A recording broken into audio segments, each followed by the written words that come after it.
Today's episode comes to you straight from the Foundation Insurance Services podcast studio, your home for elevating voices, inspiring leaders, and building the community one conversation at a time. If you're enjoying the journey, we'd love for you to like, share, and subscribe to the channel. Your support helps these stories reach even higher. I had an experience as a student journalist. I had to go cover a court case a real court case in Ahwatukee, and it was a very disturbing story where a husband was accused of murdering his wife. And I was outside the courtroom, and I was seeing her family, and I was just like, I don't think I'm made for this. I don't know that I can do this unbiasedly. Hey there, welcome back to Above and Beyond, where excellence meets elevation. I'm your host, Jän Simon, and this season we're raising the bar, diving into the passion, purpose, and defining moments of leaders who don't just aim high, they live there. Big ideas, real stories. Let's get into it. What happens when the place that raised you becomes the place you're called to lead? Today's guest is Sarah Watts, President and CEO of the Gilbert Chamber of Commerce and newly appointed Chair of Arizona Chamber Executives. Sarah grew up right here in the East Valley, and over the years she has gone from being shaped by this community to helping shape its future. Since joining the Gilbert Chamber in 2008, Sarah has grown through multiple roles, built meaningful partnerships, championed business and education initiatives, and become known for a leadership style often described as leading with love. But beyond the titles and accomplishments, Sarah is also a wife to Sean, and a mom to Austin and Molly. And that personal connection to family and community shows up in the way she leads. Today, we'll talk about her journey from growing up in the East Valley to leading its Chamber of Commerce, what it means to serve a community you call home, and how love, connection, and purpose can become powerful tools in leadership. Sarah.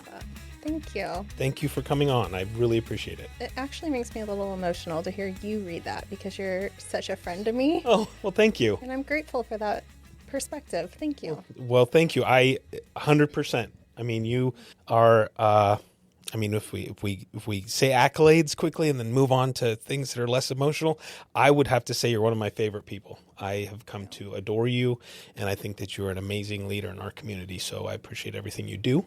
Thank you. Thank you. I mean, I think even just hearing that sometimes when you're in any position, actually, you are just getting things done and you forget sort of where you came from sometimes or what built you. Yeah. So it was nice to hear that. Yeah. Thanks for that reflection. You're very welcome. Thank you. Thanks for all you do. So let's start here. Okay. Before the titles, before the chamber, before there was this massively important Sarah Watts. Oh, Jän Simon. Running and leading a community of people. Yeah. Talk to me about what it was like growing up in the East Valley in Chandler, not really Gilbert, but growing up in the East Valley. What was that like? And what was Sarah's life like as a young ruffian? Yeah. Okay. So let me just say, I don't want to go too trauma based in all of this, but I'm going to say I was a product of divorced parents. My parents divorced when I was 7. So my dad lived in Michigan. My mom and I moved out here. So I actually sort of had the best of both worlds if you really consider the fact that I got to grow up out here, go to school out here. I got to spend my summers in Michigan, and nice. That was pretty amazing. But I actually lived in different places throughout the East Valley. So we started in Scottsdale, we moved to Mesa, we did a year in Glendale, not East Valley. That is like East LA. East LA. And then ultimately, my mom put roots down for us when I went into junior high in Chandler. And so I spent junior high and high school growing up in Chandler. It was still farm town. Like that smell of manure was the smell of home. Yeah. Gilbert, some of the kids growing up in Queen Creek went to Chandler schools. And so we just didn't venture to Gilbert. And if I was going to spend my weekend in Queen Creek with friends, my mom was like, you're staying out there for the whole weekend. That's a really long drive. I mean, I do remember the days of Burger King being the stop on Val Vista that you made on your way to Queen Creek because, you had a long drive ahead of you. But Isn't that so true? I remember when we first moved here. We moved here in 99, and we lived at Val Vista and Southern. And when we would go out to Schnepp Farms, I felt like that was for real. It was a long way away. It was a commitment. You were making a commitment to go there. Even when we bought our first house, in Gilbert, my husband and I, and we told our realtor at the time, please don't go past Val Vista. There's nothing out there. Nothing out there. Why would you ever go past that? That's funny. And he went a mile past Val Vista. So Oh my God. I know. It was a real... That's hilarious. Yeah. That's hilarious. So growing up in Chandler, did you go to Chandler High School? Yep, I was the last graduating class before they opened their next school. So I had a really large, I think like over 800 Wow. students that graduated in my year, class of 99. No kidding. Yeah. Wow. Yeah. But I love the fact that even when I work now, like I run into people who we shared paths with in high school, you know, and I married my high school sweetheart. We're still really good friends with, and he was best man in our wedding, who we went to high school with. Your husband was best man in your wedding? Well, he maybe he would have preferred to have been best man, but unfortunately he was the groom. Oh, okay. But one of our good friends was best man in our wedding, and we are still we're still in touch with him. So Gotcha. And just every once in a while, you just bump into someone who either went to Chandler High or was in your class with you at Chandler High, and there's a connection there. It means something. That's awesome. Yeah. Now, were you in sports? Did you play the piccolo? Did you act? I feel like you might be judging dance, a piccolo. and sing? No, I mean I used the piccolo. Maybe you played the clarinet or the glockenspiel. I couldn't even spell that. So that definitely was not my thing. But I was a choir kid, and I was, I know this will shock you, but I have to say I was captain of the color guard. Oh, my God. And then my husband, Sean, was the cutest boy in the marching band, and he played saxophone. So it just made sense that the cutest boy in the band and the color guard captain would get together. Yeah. Was he ever drum major? No, that's drummers. I was terrified of. They were actually the coolest people. I mean, you just didn't mess with the drummers. That's funny. Although I do remember TPing a drummer's house once with feminine products. That was fun. They must have been cheap back then. No kidding. Holy smokes. It's like break the bank. It's like a level up from TP. No, they were really cool. Drummers were really cool. Yeah. Above your level. Yeah. What was the coolest place you got to? I'm assuming you did like parades and stuff. And not I mean, just you the did Gilbert like the. Days I mean, at that point, like Oster's Festival was still in downtown Chandler. Okay. So yeah, we did all of that kind of stuff. We did tons of state competitions. Did you ever get to do like Disneyland or anything like that? No, that's the difference. Out here, marching bands are not as serious as they are like back east or Texas. Yeah. I mean, and then I went on to do ASU's color guard for a year. Okay. That was extremely intense. I mean, man, they practice. That band does a different show every week. I don't know if they still do this, but I'm confident they probably do. Different show every week. They practice in the afternoon sun every day. It was brutal. But they did awesome music. Like their show would be different every week. So they do like a Beatles show one week, and then they do John Mayer. All John Mayer songs, and like you learn different routines. That's cool. It was intense. That is cool. Mm-hmm. It was fun. You said you sang. Yep, I did choir. Were you in like plays and stuff too, or just sung? No. Okay. What my kids do, I could never do. Yeah. Them going in and just. You get to live vicariously through them. I do. I'm really proud of them. Like I love to sing. I would never sing publicly. So. You still sing like at home when you're doing dishes and stuff? All the time. I make assumptions that you're doing the dishes and not Sean. So maybe it's the other way around. Well, no, I do the dishes because I don't cook and he does. So gotcha. Okay. That's our fair trade-off. Gotcha. But yeah, no, I do. I sing a lot, but I don't. I would never do it publicly. Not in public. Mm-mm. How many shots of tequila would it take to get Sarah to sing karaoke? Exactly 6. Just kidding. Noted. It's in my brain. It's locked in. Color guard. Is there a leader of color guard? Yeah. Were you the leader? You were the leader of color guard. 2 straight years. And then I went back and I taught it at my high school. How many people were in the color guard? Like 4? Oh my God. Kidding. This is the problem. If we were so cool, just ask us. Yeah, no, we weren't a large group, but it was just super fun. It was really fun. And here's the one thing I will say. When you're in color guard, you can't mess around. If you're playing an instrument and if you're having a rough night and you want to just not actually play and you just march for a game, nobody knows. That's true. Guess what? This girl couldn't just hold my flag. That's true. You gotta twirl that thing. You got to twirl it, throw it, spin it, shuck it. there's a lot of things you got to do with that flag. Funny. I just totally different picture of who Sarah Watts is now. I'll tell you. Growing up in community, obviously you've seen this place like explode, and not just Gilbert. I mean, Chandler has exploded as well. Mesa. Where did you go to party? Did you go to the desert? Jän Simon. I mean, you had to have. I'm going to be real. You were dating a saxophonist, but I know. Where did he go to party is the question. Okay, so there were like little hangouts around town. Usually it was just people's houses. like Knox and... I mean, back then, Peter Piper Pizza was cool. We always, and I think they still do, we had open campus lunch. So like Elmer's, Oh, yeah. Elmer's is like still one of our favorite spots to go to. Valley Video back in the day. So Sean actually worked at Valley Video. No kidding. And then Islands Pizza was right next to it. Like, I mean, there were pockets of places. We had ATVs, so we used to go out in the desert and ride ATVs, and No kidding. that was always a blast. That's cool. I loved like just spending a day out there, being covered in dirt and exhausted when you get home. Yeah, it was awesome. And you didn't have to drive an hour to get to wherever it was you were going to We go. just went to Queen Creek.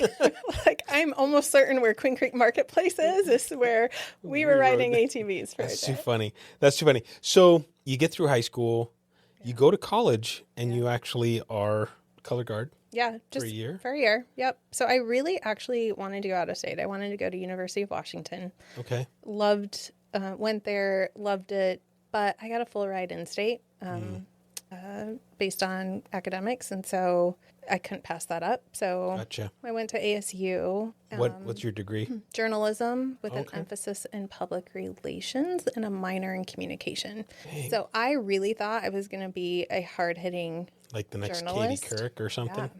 Not TV. I love to write, so I really thought I was going to do print. Okay. And then thank goodness, the journalism school, you could do an emphasis, and I selected public relations, and I'm really fortunate that I did, because newspaper isn't what it was. Yeah, no, and not it at all. wouldn't have been the career that I had hoped for. Yeah. So most likely. And also I had an experience as a student journalist. I had to go cover a court case a real court case in Ahwatukee. And it was a very disturbing story where a husband was accused of murdering his wife. And I was outside the courtroom, and I was seeing her family, and I was just like, I don't think I'm made for this. Like, I don't know that I can do this unbiasedly. And so then I switched, I really leaned into the public relations side of things. And so public relations, I got an internship and then a job at St. Mary's Food Bank, helping in their communications, doing their community outreach, planning food drives, working with corporations. Like, when the food banks do their Mother's Day food drive with the U.S. Postal Service, like I got to go to all the post office and talk to them about the importance of them collecting all of that food for food banks locally. And I loved that job, but it was quite a commute. It was other side of the valley, and there were days even at that young age where I would get to work and forgot that I drove there. Oh, no kidding. It's like, man, I don't know that I'm cut out for that. So I stayed there for probably 2 years and then moved on from there. Okay. So. As you were growing up through high school, I mean, I will call it a broken family, split family. Yeah. Was there somebody along the way that guided you, or were you always, I don't want to make you sound square. You can. I mean, you are, I mean. I rarely broke rules. Yeah. I was a very good kid. And I will actually say through therapy, what I recognize is that I was in many ways, especially in my relationship with my dad, I was the adult. And so I had to be the responsible one and the good one and Gotcha. Meet those expectations. But if there's somebody along the way, I was very close to my mom growing up. My grandpa on my mom's side was a champion for me always. I don't know why. He had 7 grandchildren, but for some reason he and I were bonded. But also I started dating my husband when I was 16, and his mom really Kind of took you under her wing. Yeah, as you know, I mean. Yeah. Do you have any brothers and sisters? No. Oh, Just okay. me. I Sean and I are both only children, so that also Oh explains my some things. God. It's a good thing you found each other. And also, when our kids fight, we're like, "What the hell?" They say it's like, who's right in your house? Well, obviously, just ask Sean. He knows the right answer to that. Yeah, that's funny. And you have that's awesome. At what point in that early time? I mean, obviously, we could say you had the title of being a leader in the Color guard. color guard. I was like baton twirlers. I did that too in 4th grade. We can go with that. Oh, shit. I was so cool, Jan. It hurts. I don't even know. I am not saying you weren't cool. I feel like if you read between the lines, we both know. Getting warm in We here. both know. What was your first experience with leadership, and did you have? I mean, was it in color guard or in high school? Did you have a group of people that kind of looked up to you and that you?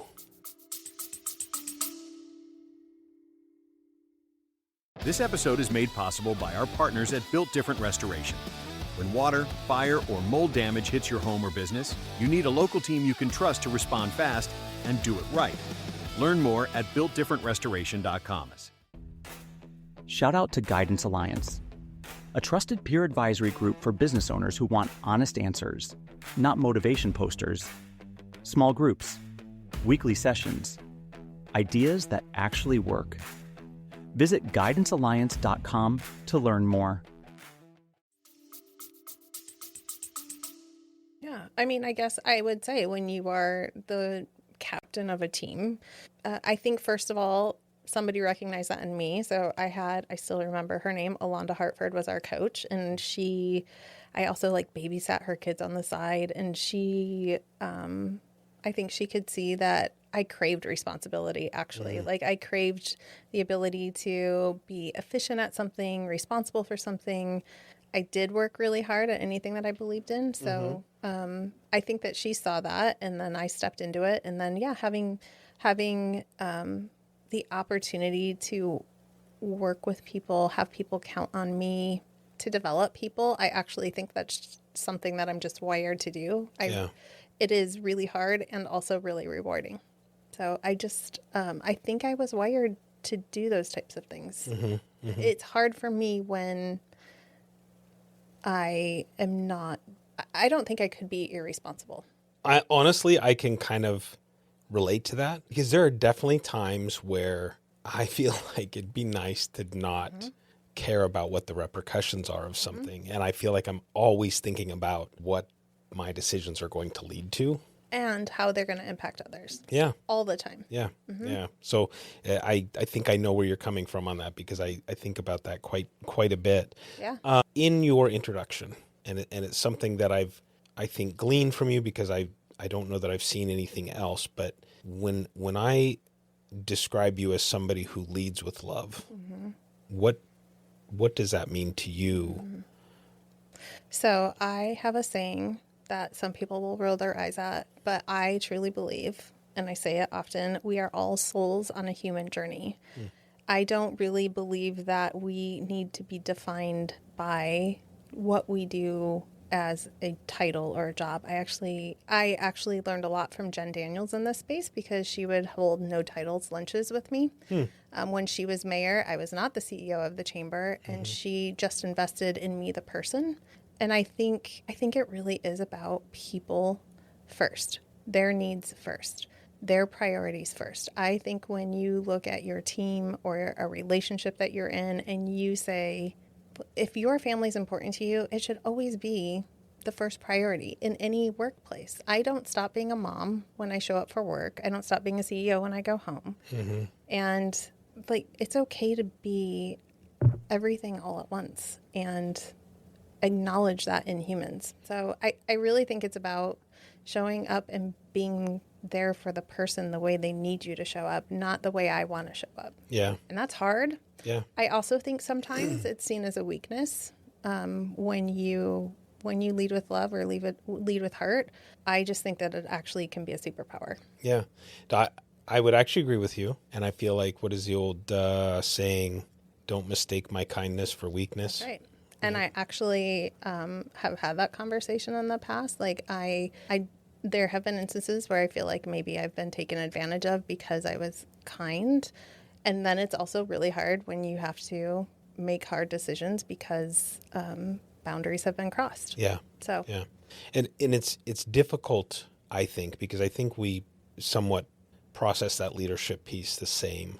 Because in my mind, I understand, and there's times where I have to be able to say, okay, I need to make a decision for the business today. Yeah. And it may be contrary to what I want personally or my emotions. And so I need to make that decision for that.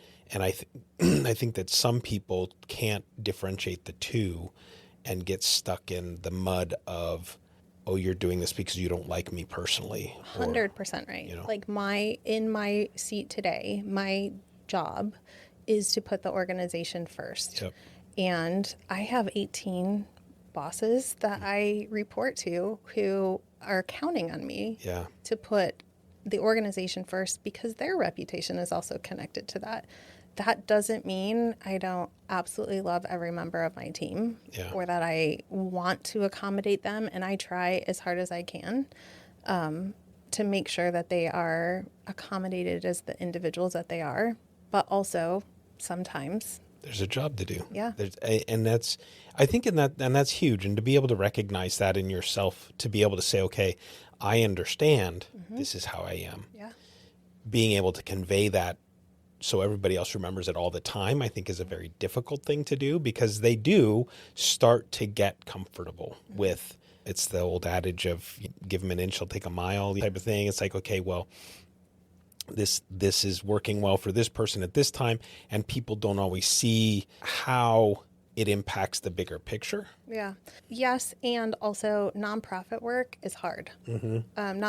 When you are a nonprofit employee, which the chamber is a nonprofit, there's nobody that is working there for the money, and there's nobody that is working there if they don't believe in the mission. Yeah. And so there has to be a balance. And the truth is, there are things I don't want to do, right? But you got to do it, and you got to put your best foot forward, give the organization everything that it deserves, and also recognize that these are people. Yeah.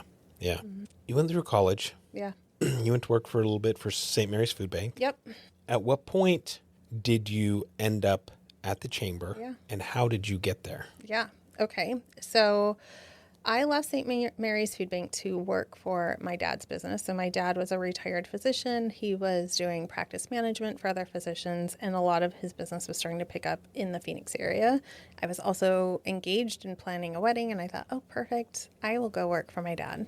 Working for family is not the answer. That didn't end well. However, it was right for the time in my life, but it was pretty short-lived, so maybe 3 years. And then I decided, I had just had my first child, Austin, in 2007, and I decided to start a business called Sarah at Your Service. So I had a whole list of things on the back of my business card that I was willing to do so that I didn't have to work in the family business anymore. And fortunately, so I had some clients, like I dearly love her, Lorraine Bergman at Caliente Construction. I did a lot of things for her, love her very much. And at the same time, Kathy, my mother-in-law, who was also CEO at the chamber, she had direction from the board to create a position.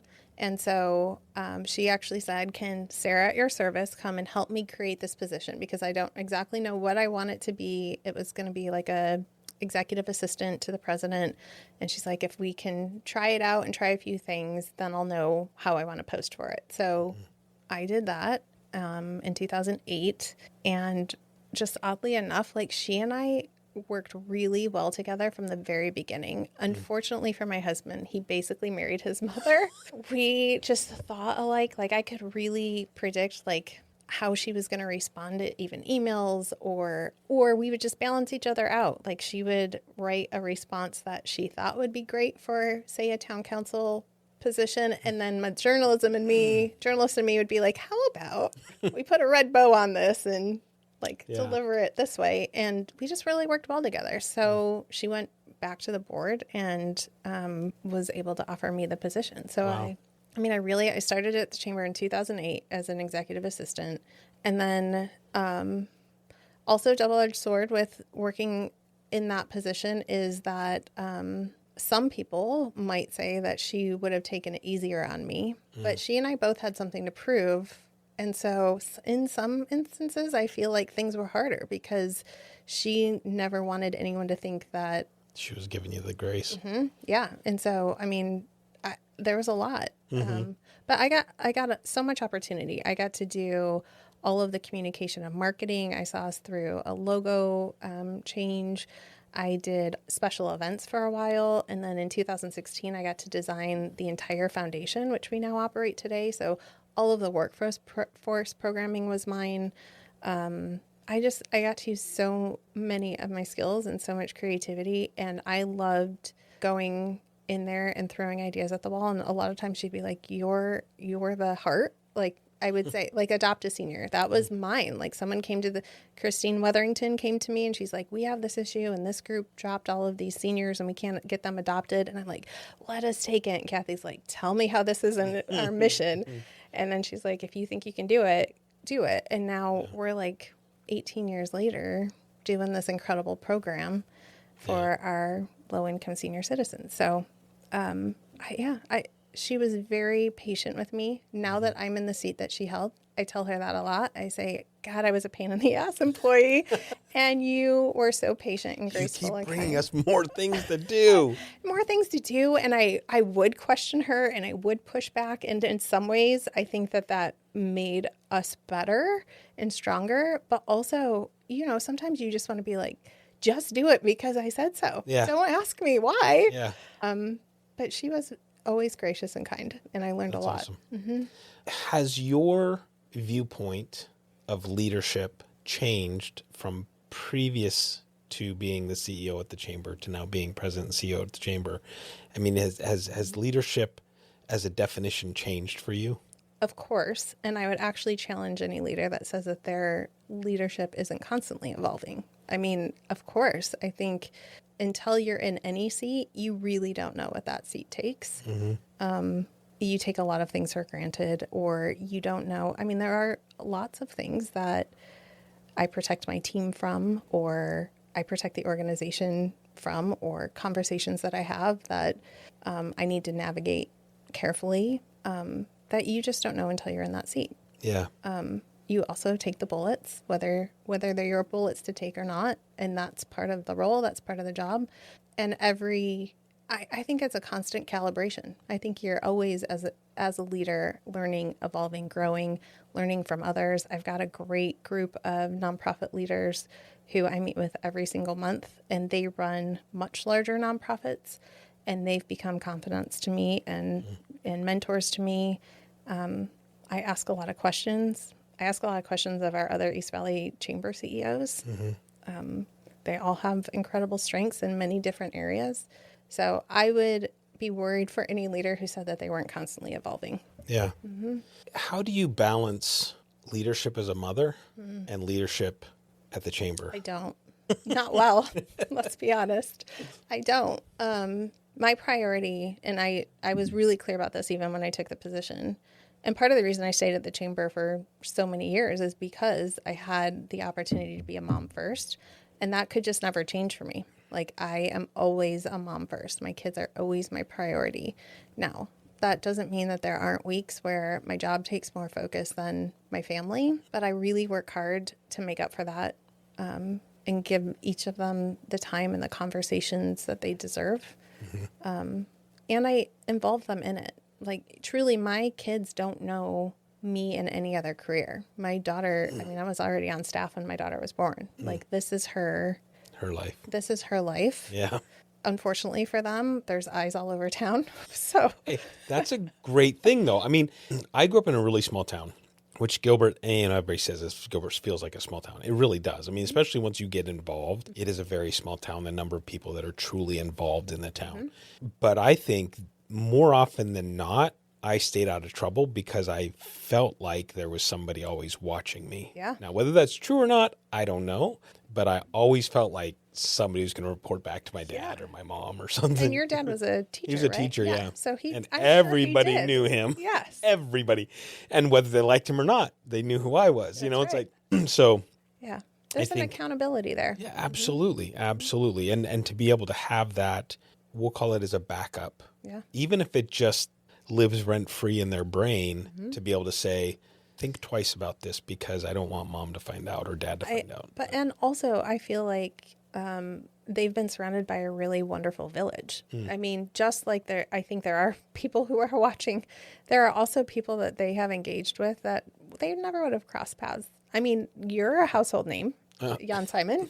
So The Jän Simon. right. I think of people who have, both my kids doing theater, people who have come to see their shows or who have cheered them on or engaged them in conversation at events. I think that to me feels like the small town piece of it, where they know that other people are also looking for and invested in their success. That's a feel good. When you go out to dinner places, do people like recognize you, come over to you? I mean, or do you have your normal stomping places that you run into? I feel like even though Gilbert feels so small, I'm grateful sometimes that doesn't happen because, I'll be really honest. Last night, my husband and my daughter and I went to go get ice cream, and I realized when I got out of the car, I had my slippers on. So that's one of those moments where it's like, oh, God, I'm going to run into everybody in town right now. Thankfully, I did not. I'm glad Christine's not the only one that thinks those things.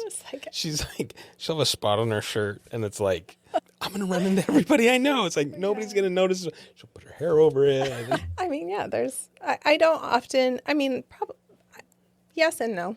And also, I am really involved, in my kids' activities and schools and boosters and all of those things. So sometimes it takes me a minute to say, I know your face and how. How do I know you? Yeah. So I do that too often. Yeah. Because I just can't remember.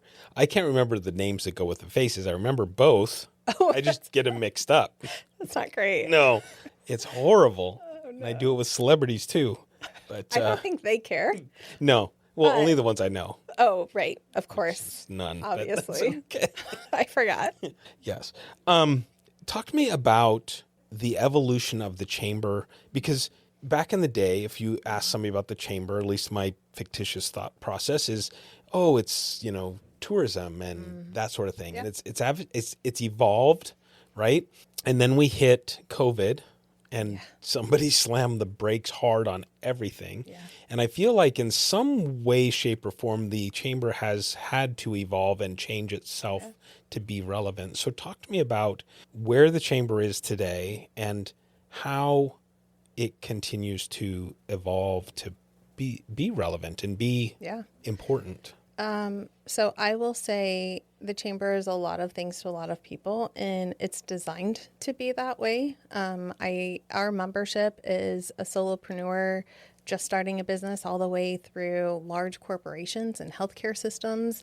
And we need to be able to provide value to all of those businesses and individuals. It's a priority for us to make sure that we are providing programming and resources that meet their needs, allow them to grow, allow them to learn, allow them to have access to a knowledge base and resources, and also that we're representing them. So I think a lot of times what people don't recognize that we do, and we do well and often, is advocacy. So a lot of our major corporations, they're there because we can represent their voice with our elected officials and our legislators, and we do a lot of work in that space. But we have a saying in the chamber industry: if you've seen one chamber, you've seen one chamber, because a chamber should be responsive to the needs of their community. We should be at tables solving community issues. We should have a board of leaders who can forecast what those community issues are going to be. I never want my board to be concerned with the number of networking events. That's just ingrained. That's part of what we do. And quite honestly, there's a lot of opportunity for something like networking in the community, whether it's through the chamber or other organizations. I want my board to be leading our business community into what's the next big thing coming for industry, for workforce, for community. Are we looking at a budget deficit? And if we are, who's at the table to help solve that? And it should be your business leaders. Yeah. It should be the people who are invested in this community, who are hiring the people of this community, who are paying the taxes in this community. So we run the gamut of programming through the Chamber and through the Chamber Foundation. We do civic events. We do leadership programming, all of those things. I will say we do none of that without volunteers. Volunteers who represent the business community are what make our organization tick, and that's really important. But the reason we can do what we do and constantly evolve is because we take the time to listen, and our board is agile, and they're willing to say, hey, we tried this, it didn't work, or it served its course. I mean, we used to be the visitor center for the community. We used to run the tourism efforts for the community. I was the liaison for that. And there came a time where we said, you know what, the town could actually do this better. And the Economic Development Department is positioned to do that. So let's be the partners that we know we are and hand this over to them and help them grow it the way our community needs and allow us to stay within our mission and support business in the way that we know how. So. This podcast is powered by Above Par Network, where networking isn't about awkward mixers or endless pitches. It's about genuine relationships, real opportunities, and having a good time doing it. If you're ready for networking that actually works, visit AboveParNetwork.com. This episode is powered by 5 Leaf Financial, expert accountants, tax preparers, and CFOs who help you make smarter financial choices. If you want peace of mind around your finances, visit 5leaf.net. Is the Chamber an organization or a partner of the town? Great question and a common misunderstanding. We are not taxpayer funded. We are 100% a nonprofit organization. So we're not a government entity. You're not required to be a member of the Chamber. The Chamber is available to people who believe in our mission, want to grow business, want to be part of the community, and are looking for the opportunity to engage in that way. But that said, we work really closely with the town because we are the representation of the business community.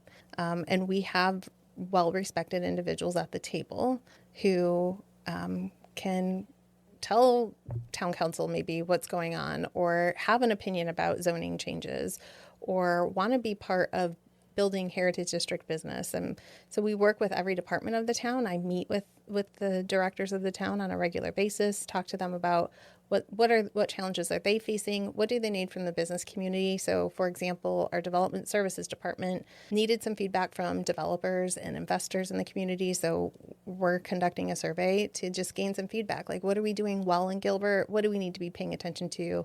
What needs some immediate attention?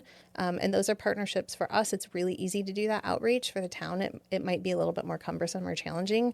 And so we don't have the same restriction, so we can work with them. We have a lot of respect between each other as entities in that they know that we're going to give them honest feedback, even if it's not what they want to hear.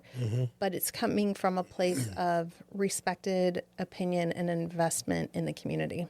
How do you, I've heard you say a few different times, the business community, right? So it's keying on the business community. Yeah. How do you personally, and then as the CEO of the Chamber, because I believe you probably don't always agree 100% on what the business community would like from a, we'll call it political perspective. Yeah.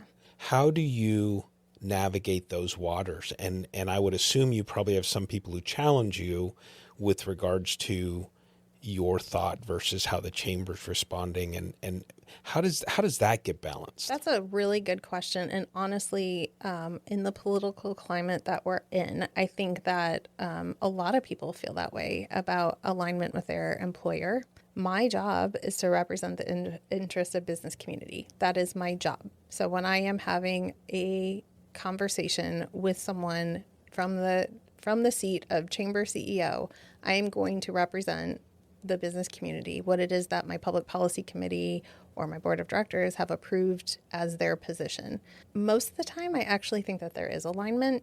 I don't think that you could completely live outside of alignment in a position like this. Mm-hmm. Every once in a while, I have a difference of opinion. That's not up for conversation in those arenas. My husband knows what my opinion is. Yeah. Boy, does he. Yeah. And, close personal friends will probably know what my opinion is, but my job is to reflect business. So, makes sense. It's not always easy, but I don't think that it's outside of what a lot of people have to do in their positions. So, How do you balance? Let's say the chamber stands for something, whatever it is, business community, and you inform the town on how the chamber stands, but the town decides to go in a different direction that really seems adverse to not only the business community but the community as a whole. Yeah.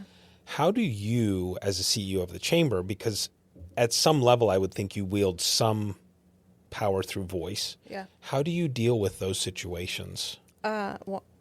Case by case. So what I will say is when the chamber takes a position, let's say at a local level, there's a position on council tonight that the chamber has a position specifically about zoning within a certain part of town.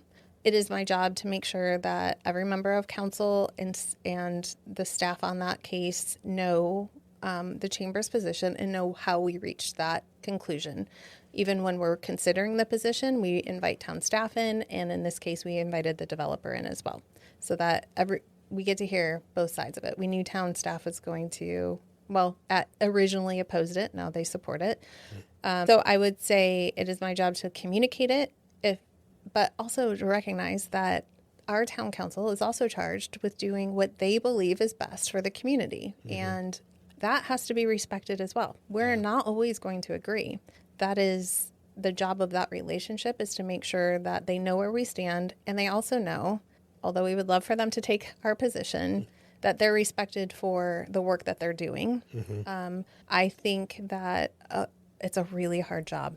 Yeah. I don't think it gets nearly the grace or credit that it should. It is very hard to sit up there and to make the decisions that they have to make, knowing that there's a large portion of the community either way that is going to be upset with them. Yeah. And so I like to recognize them for the work that they do. I appreciate the fact that they're always open to hearing from us, even if they don't agree.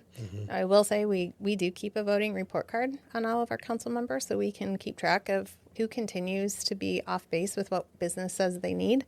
And that is part of the reason we do endorsements, is because it is important that our electeds represent the business community.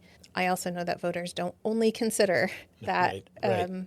How do you, if let's say you have a council member or mayor that doesn't historically agree with positions of the chamber, how do you enter into that relationship? Because it's important to carry relationships with those individuals. Yeah. No, you seek to understand. What is it that's standing in the way of us finding common ground?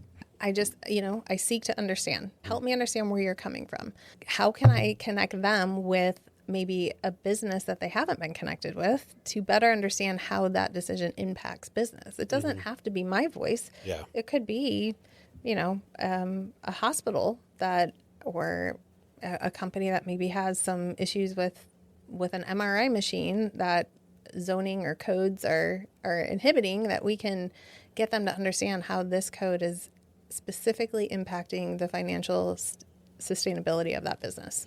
So I was dealing with a client recently who's been building a new location in town and has been having some issues with getting a certificate of occupancy, and the town has sent out multiple inspections, and it's been a different inspector each time. And of course, I'm getting this secondhand from the client, so I don't know. But are those types of things that the chamber can help with if you have a business owner who's really struggling with, let's say, whether it's a zoning case or zoning law? Yeah. The town doesn't seem to be responding. Can they use the chamber to help them potentially? I do it on the regular. And I will also say that's why those relationships with our municipal leadership is so important, because I can go write to the development director and say, hey, can we just connect these two parties? There's a disconnect here. This is what the tenant is being told. This is what you guys have in as your source of information. Somewhere along, maybe it's the architect, right? Like there's probably something in there that there's something being missed, and there's a misunderstanding or there's misinformation. But yeah, I do that regularly. I bring those parties together because here's what I know. I know our businesses want the best. I also know our town staff wants the best. Yeah. Nobody is purposefully standing in the way. So is it a zoning code or a zoning law, a code, a policy? Like, what is it? And if we can find that, and a lot of times they're one-off cases where it's like, well, we didn't see that coming. But now that we know, how can we revisit this and make it better so somebody else doesn't have to go through that complication? Big thanks to Maritime USA for sponsoring the show, helping businesses simplify payment processing and reduce unnecessary fees. If you're tired of overpaying to accept cards, it might be time for a better option. Learn more at maritimeusa.com.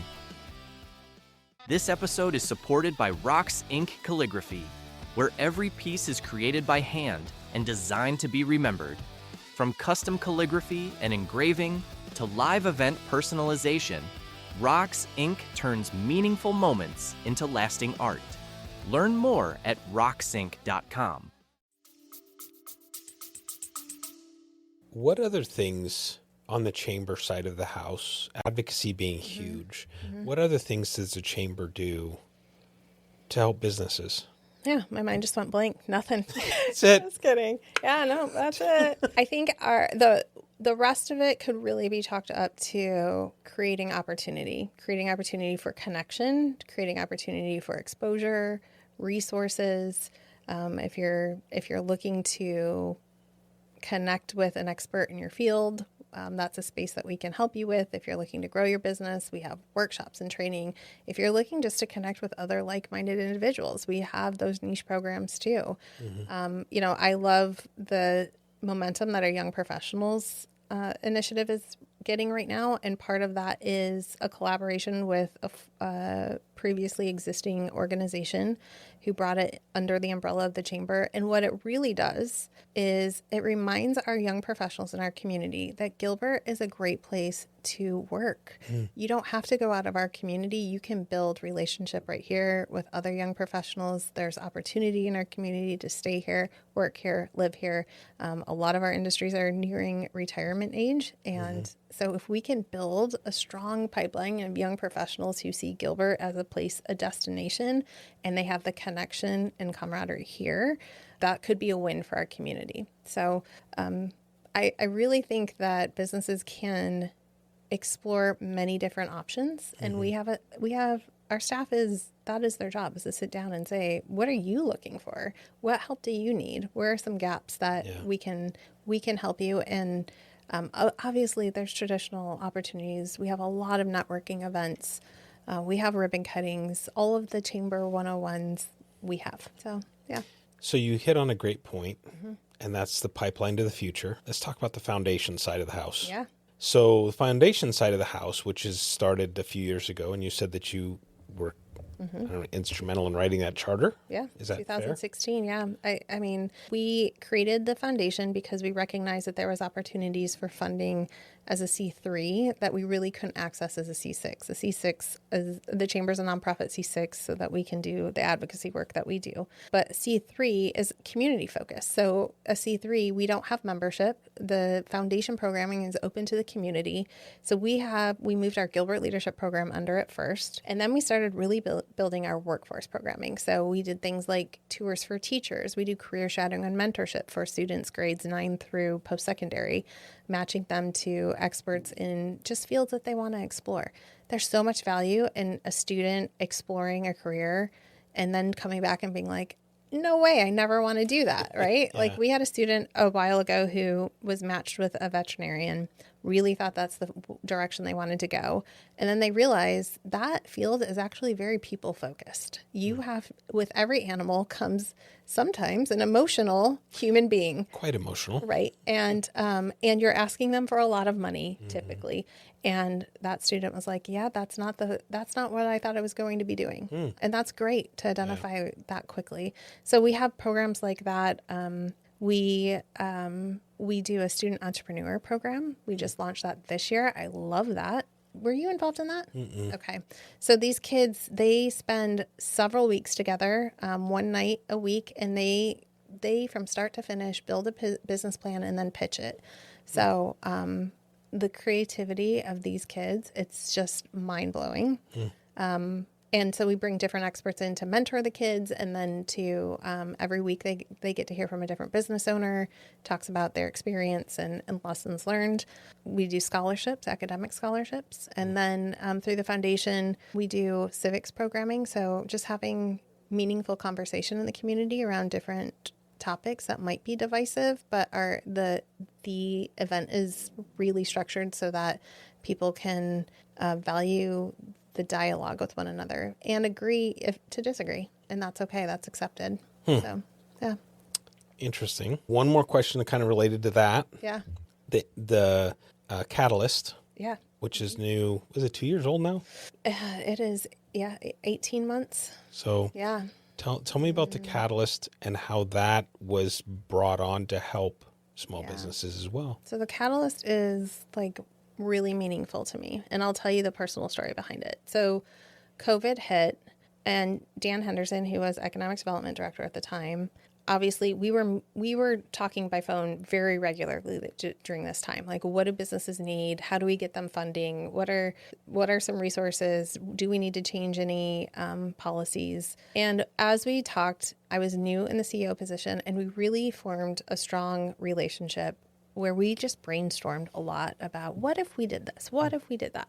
And we had talked about a business resource center. Gilbert does not have a business resource center. And we thought, what if we could create something where businesses of all, even just someone who's thinking about a business and isn't a business, could come and be supported, well-rounded, all the resources that they need, the support that they need, and the space that they need.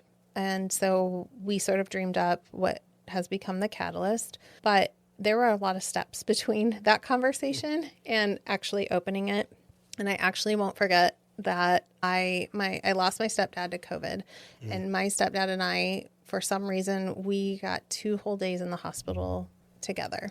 And I don't know how, quite honestly, I'm not sure, because it was a time where a lot of families weren't allowed to be with their patient. Thankfully, I just welcomed myself in and wasn't going. You put your little nurse Mary hat on and walked in. Yeah, that's right. But except for the fact that he was not going to gain oxygen, for a good the last 24 of his 48 hours, we had normal conversation. Wow. And one of those conversations was he asked me, "What's your next step? Like, what do you want to do?" And I said, "I really want to open this business resource center." And I sort of walked him through like what all of that meant.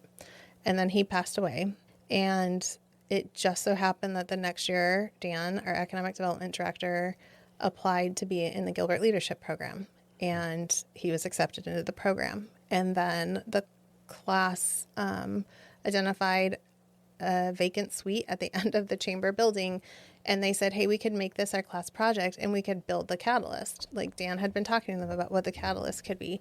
And the Gilbert Leadership Steering Committee approved the class project. And then the town council approved funding for us to operate that business resource center. And my board approved the operational agreement. And it just it went from conversations by phone to building this out. I had an incredible team on my staff who helped with that vision every step of the way. They believed in it. They owned it.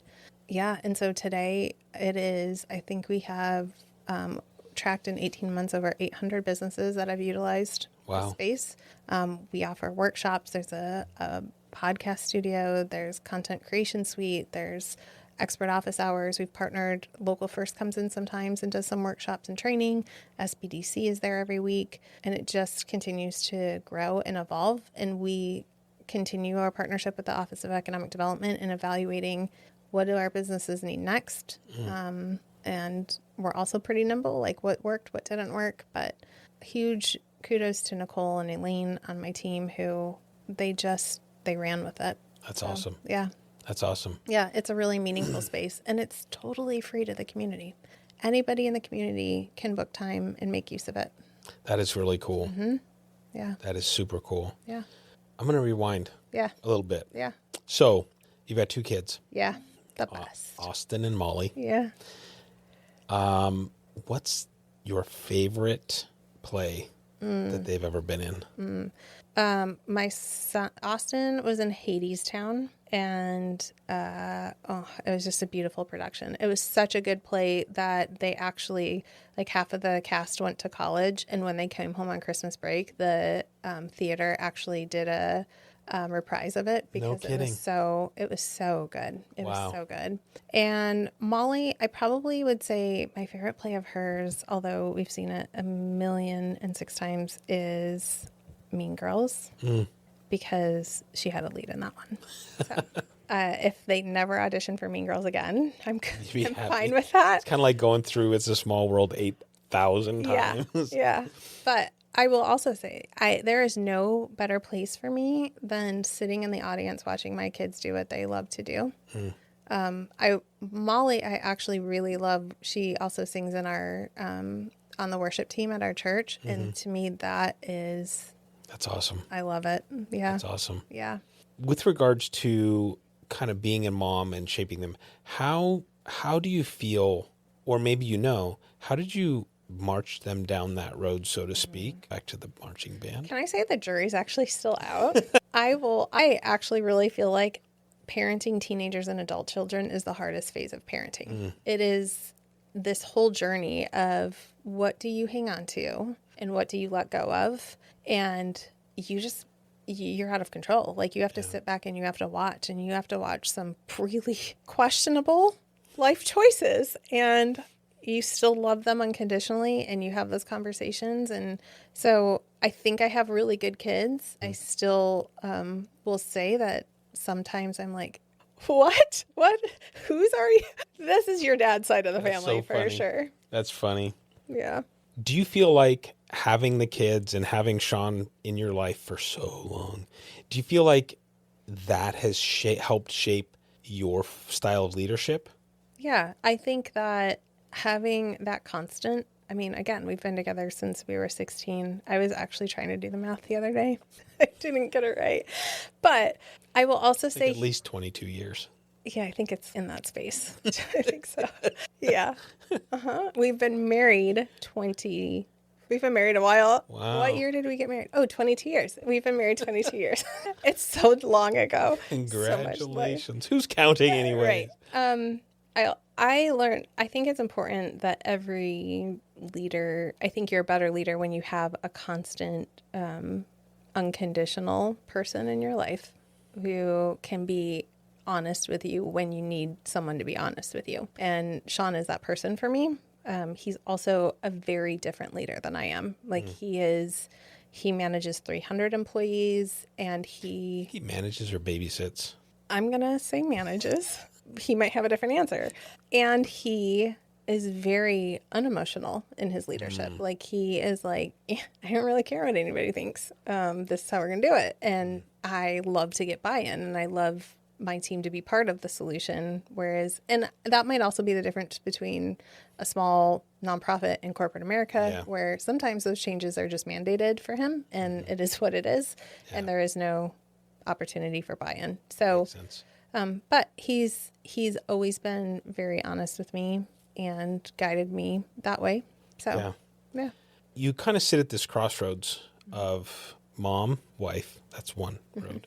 Is it? So that's the same road? That's the same road. Okay, I just want to make sure. Yeah. Okay. Mom, wife, government relations, community relations. Some special events. I would say special ed, but special events. Special events. Special events, yeah. I kind of feel like How do you unplug from it? How do you allow yourself? Do you want the honest answer? Yeah. You are going to think much differently of me. Uh-oh. You're going to think much Can I air this? Yeah. I mean, it is what it is. Honestly, reality TV. Oh my God. I see. I knew you were going to listen. Do you just please tell me you don't watch like 60-Second Bride or whatever those are. I have never missed an episode of the Kardashians. No. I have never missed an episode of the Kardashians. Does it just make you feel smarter to watch that? Or does it just allow you to go? Honestly, I'm like, I put my problems in perspective. Like, no, it allows my brain to just like shut off. Truly. I think that's one of my biggest challenges is that brain does not shut off ever. Do you take time for yourself personally? No, this is what I'm in therapy for. No, I was just recently asked, like, what do you do for fun? And I was like, do you have any hobbies? I used to exercise all the time. Okay. I used to read books. I used to write. I used to paint. I love here's what I do really love. I love a good minor redo of a room. Okay. It drives my husband nuts. But I always have like a vision board going of here's the changes we're going to make next. You live in the same house forever and it'll never look the same. It will never look the same. That's fun. I love that. There you go. Unfortunately, there's budget constraints, but time and money. Relative. The two worst evils in the world, time and money. No, I that's the space I actually feel like I need to be better. And I actually reflect on the fact that I think I would be a better leader if I actually practice what I preach, because I make sure my team takes the time that they need. I'm committed to it. If they're staying late, I'm like, hey, this will wait till tomorrow. And then I'm there for 2 hours. So if you go to bed at 9. That's generous. Get up at 3. Yeah. You have plenty of time to do everything you need to do. That's right. I actually really do. I get up every morning. My alarm goes off at 5:05. And I get up, and that is like my time. I take a good 45 minutes, and 40 minutes. Exactly 40 minutes. But I do my thing. Like, I'm just alone with my thoughts, and then I get scared. Wake up! And my employees are like, please stop emailing me at 5:40. Is Molly a morning person? No, neither one. My kids are, well, I mean, let's be honest, they're teenagers. So, I mean, they could sleep. I think they could probably sleep for 24 hours if I let them. Oh, God, I might, yeah. But they also run like crazy. Like they're in activities or doing things all the time. So. Yeah. Where do you see the chamber? Where do you see, as communities evolve, as whatever happens, where do you see the chamber staying relevant in the future? So I serve on the board for our Western Association as well. So I just got back from a conversation around this with our board for that. It represents 14 states, and it's a conversation we're all having. And I really think at the end of the day, the chamber's relevancy is going to be around the foresight that we can bring to community of the future.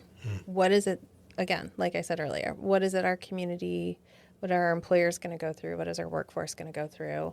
How do we respond to and shape the needs of our community? I think who our chamber is now is vastly different from who we were 18 years ago when I came on board. And 18 years from now, we're probably going to be very different again. Yeah. But what I don't see changing is the relevancy of the voices at the table solving problems and creating solutions. Do you see, I mean, you've been at the chamber long enough now. Do you see programs and programs. Do you see like an ebb and flow of this is important today, but not tomorrow, and then again the next day? You know where it comes in is, so I will say, like, we used to have a women's group. It went away for several years. Now we have a really strong women's group again. We used to do vendor expos, and then nobody wanted an expo. And now we're getting feedback that a vendor expo or a vendor fair would be valuable again. Yeah, I do think that there's, obviously with evolution and tweaks to things, you can't do it exactly how you did. But I last year I was cleaning out files in the back, and there was a letter to the mayor from the chamber that was like from the 80s.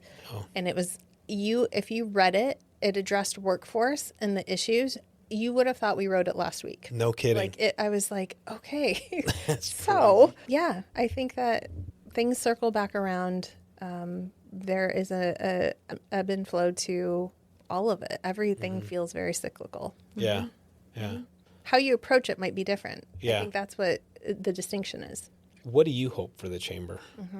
I hope that we maintain strong leadership. So I hope our board remains bold and willing to change with times.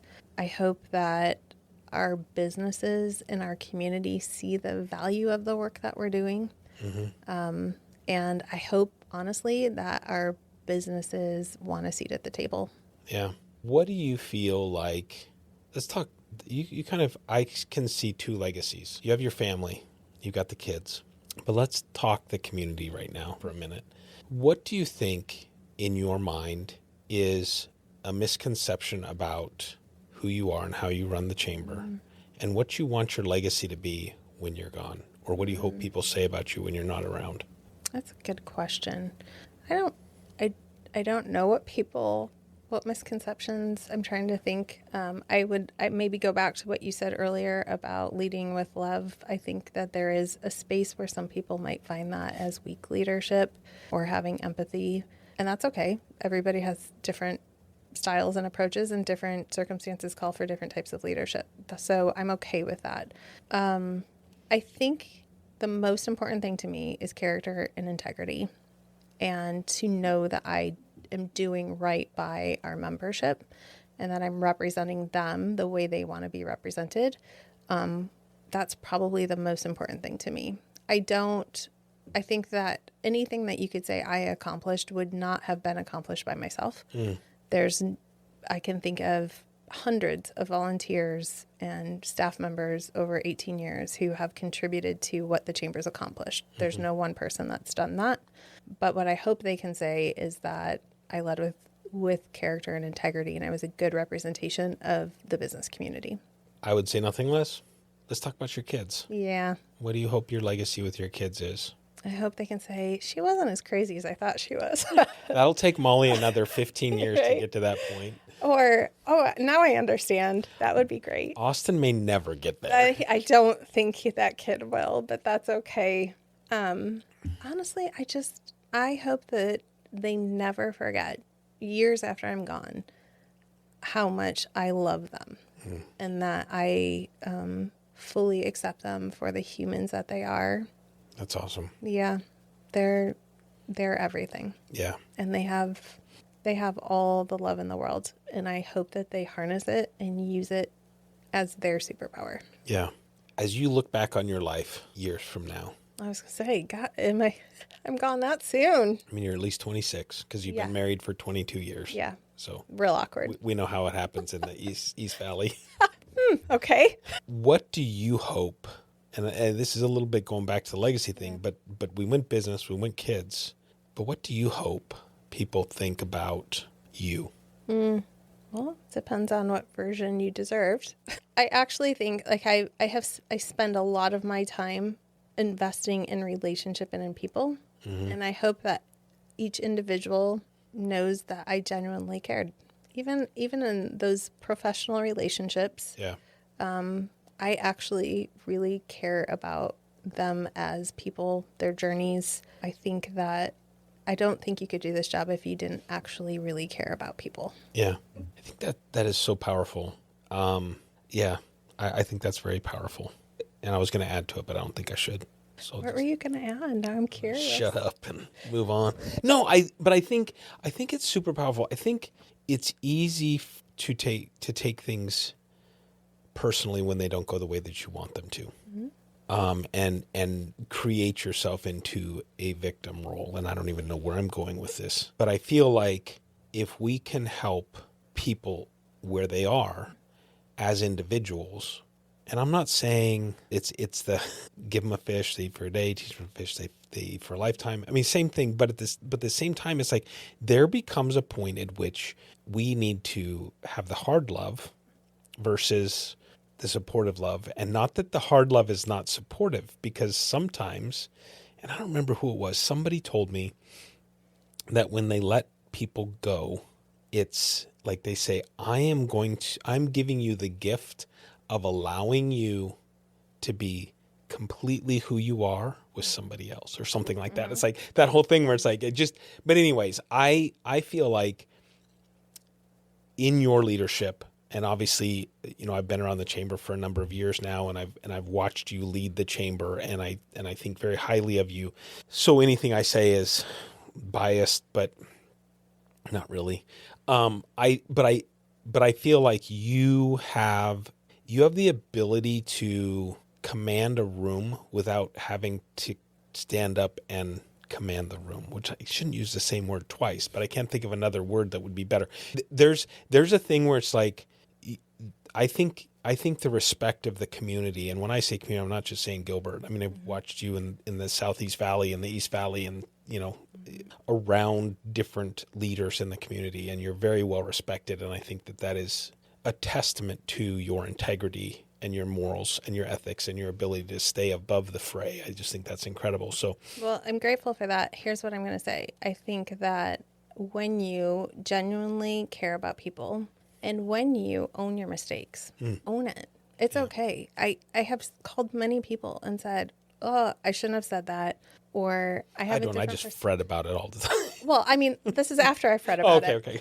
But also I think like as a good leader, you should be constantly reflecting on, and I consider you a good leader. And I know that you do this, like constantly reflecting on, could I have done this differently? Could I have done this better? What did I learn from it? What do I need to own?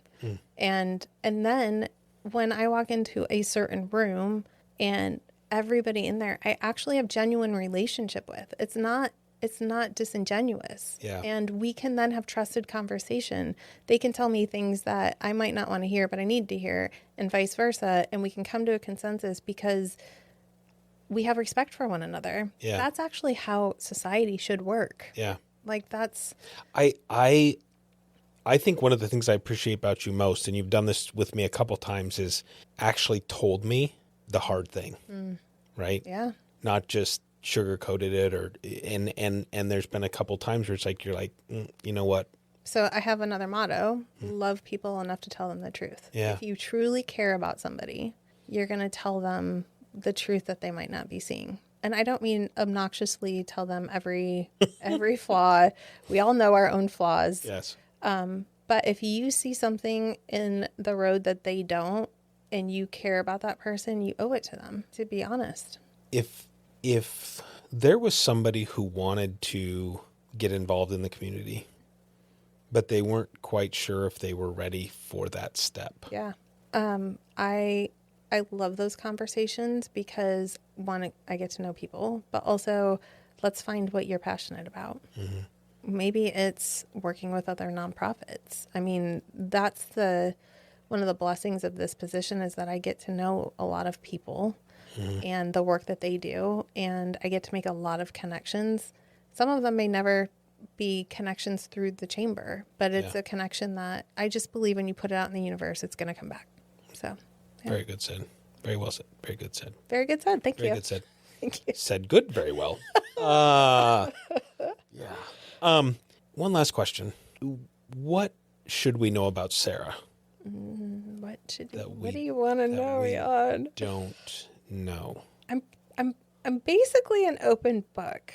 I don't know what you wouldn't know. I mean, I even told you I was on color guard now, so I don't. Oh, that's crazy. That's a whole different.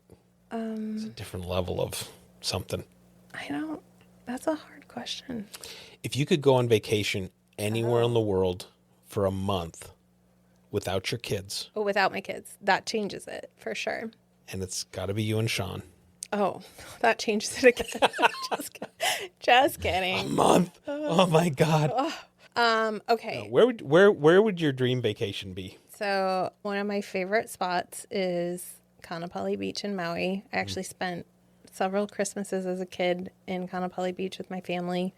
And we honeymooned there. I've taken my kids back. So I love Maui. I actually have not been back since Lahaina burned down. We were there like a year before, and it makes me nervous to go back because I feel like so many of those memories would be gone.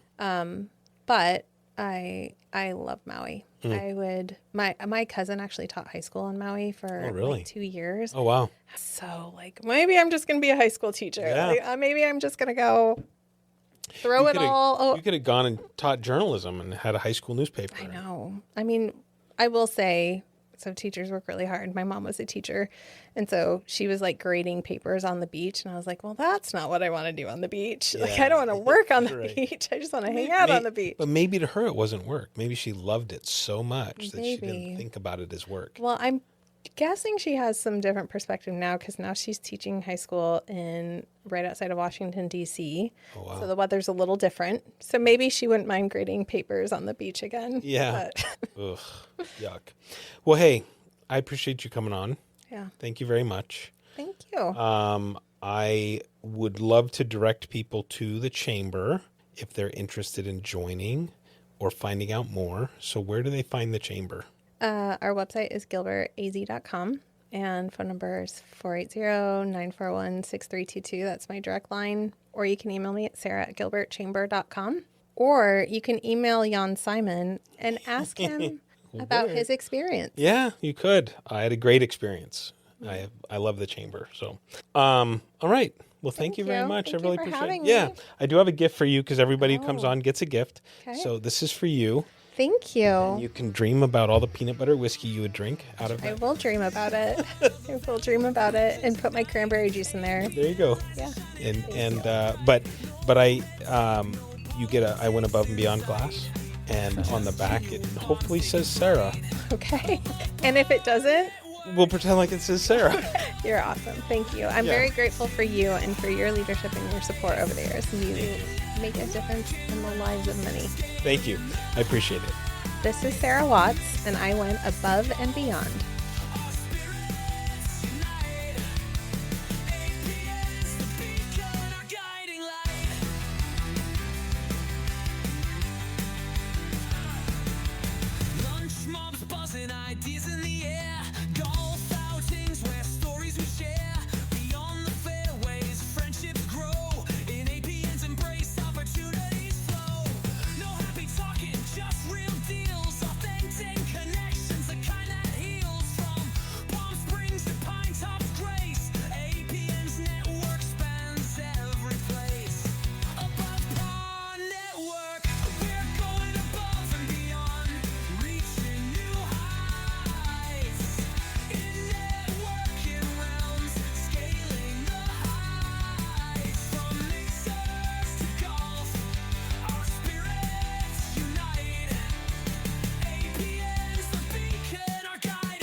We truly thrive.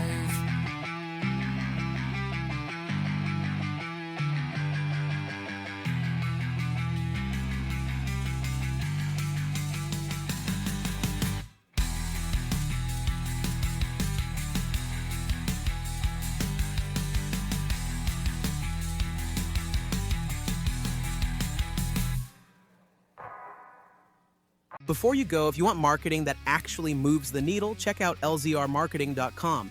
Expert marketing solutions for your business. From websites and social to ads that convert, Liz and Riley help you stand out and grow. That's LZR Marketing, laser focused on your success. Like, share, and subscribe to Above and Beyond, where excellence meets elevation. Elevate your mindset, one episode at a time.